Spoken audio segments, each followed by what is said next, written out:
Oh, shit, quick, that's hail. We don't want to get it. Am I in shot now? Yes. Well, I was about to welcome you to Unit 2 in Minehead, but it's just started hailing. Or was it stopped? If it's stopped, we can start again. Oh, it looks now good. It's starting again.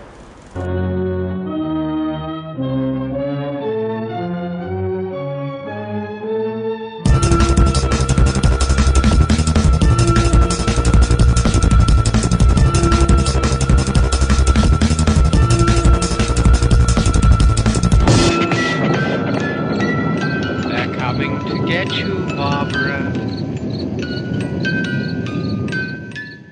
It's a film where no matter who sees it, from start to finish, they know the story, they know the outcome, because they've seen the original. So although you want to make it your own, you don't want to take away the fact that people love the original anyway. So you need to keep it along the same lines. But in doing that, you don't want to make it look like you're completely copying everything.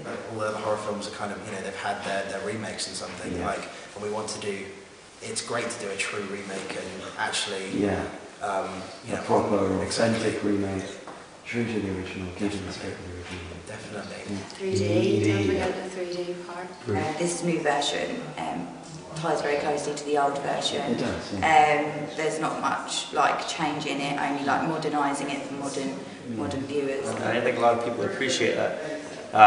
The fact that it's such a classic, you know, you're not straying too far from the path, you know, so as far as a lot of the audience, they're going to like the fact that it's quite accurate with the original. Make it your own, but still keep it original. I think when something's been created and it is such an iconic thing, to get to be a part of something that has such a long line, you know, it's a historical thing, and so to be able to get on board that, and you know, someday down the line we will be a part of that film's story. You know, if there was a linear line for a film of how it travels, I'm now a part of that, which is a fantastic thing. All of it is about making it as best as we possibly can and doing it justice to the original. I hope we do justice to the original. There's pressure on it, but I'm hoping that, you know, it goes down well and people like the new modern version. Welcome back to 3D Dead Diaries. Now, I know it was supposed to be about a week and it's been far longer, but I couldn't have predicted what a huge response we'd have to the first video. It resulted in us travelling all over and meeting with sales agents, distributors and such, and essentially we were asked to hold back on the information until we knew what was going on. And lots of exciting information, but that's for later videos, lest we get ahead of ourselves. So let's start catching up with some of the older videos. Just bear in mind, for the sake of context, that a lot of these previous interviews, especially the ones with myself and Dave, were done before Christmas, and also that my hair was quite important, so I apologise for that in advance. Enjoy the videos, thanks for watching, keep subscribing, there's going to be many more, and also, about a week's time. Okay. So, welcome to Team Mates Films, Unit 2 in Minehead. Come this way. The very first room here is the makeup and hair room. Obviously this is fairly empty now because everyone's gone back home temporarily, but we did have a table and mirrors and everything set up here for our makeup artist Emily Rose Dodge, and now we're left with just one single solitary hairdryer. We still have our clothes rail. We've got famous Mac as worn by Gemma Atkinson playing Barbara. Yeah. I love the you running away, but then you're in the outskirts on his back, and it's brilliant you looking over your shoulder. Cool. Don't shoot. Yeah, that's it. And then if we can get a close up of you, officially actors. We have the robes, important robes. It was rather cold on set, understandably, in a big warehouse near Christmas. In between takes, they like to have their fluffy robes to warm up.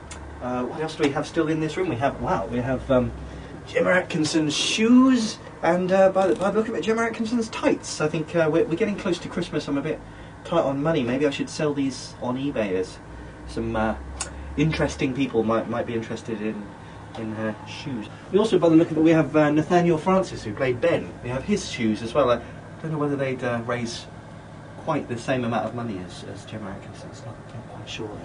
The first of George's films I'd seen was actually Dawn of the Dead, and that blew me away. And that was obviously quite direct in some of its metaphors for commercial society being like zombies. And it took me a while to actually realise that I hadn't seen the first part of like the whole beginnings of the zombie genre, in that I hadn't seen Night of the Living Dead. I'd heard of it, obviously, everyone's heard of Night of the Living Dead. Then to come into it and see that even more so than some of the latter zombie films of the sort of the big colossal genre that it is now, I love this one up there in my top 3 due to how much you find out about the human angle, the reaction to extreme circumstance. Because the zombie is just the cause of everything. It's not actually the story you're telling. And that's what I love about it so much. It's a human tale. It's a chance to see what different human beings do when pushed to the limits of their either fear or need to control, or even sheer panic, loss. So many different things are explored, and that's just the vehicle it gets to it. It's just a human interest story. Human interest story. Absolutely. Who's got a phone on?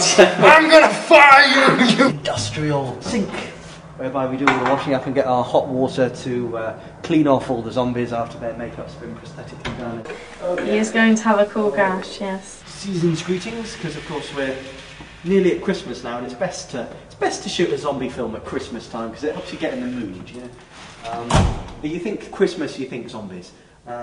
Also, lovely tub of blood left over here, just here from Emily Dodge. Blood in a lunchbox, which is very nicely labelled Dominic Weston. I don't know who Dominic Weston is, but Emily Maybe Dodge. he is a vampire. You never know. Maybe he is a vampire. Maybe it's real blood. Maybe he just left his lunch here. Maybe Dominic Weston's lunch is blood, and Emily Dodge has stolen Dominic Weston's vampire lunch of blood too. What are you doing? Just doing a little dance. You happy? You excited? Why are you throwing all these emotions at me? What? You happy? You excited? You sad? I actually read the script with the original DVD on. Yeah. I did it page by page, watching it to see how close it was, and literally some scenes are word for word, which I thought was brilliant. But you've also done some scenes that you've rewritten and made it more modern. So I think it's brilliant. It's very clever how it's been done, because it kept me entertained.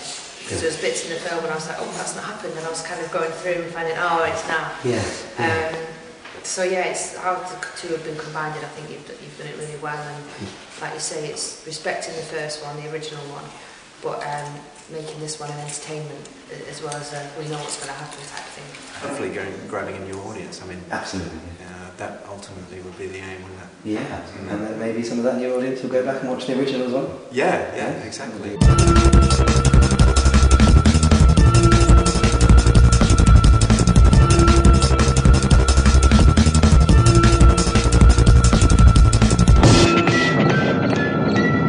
They're coming to get you, Bob.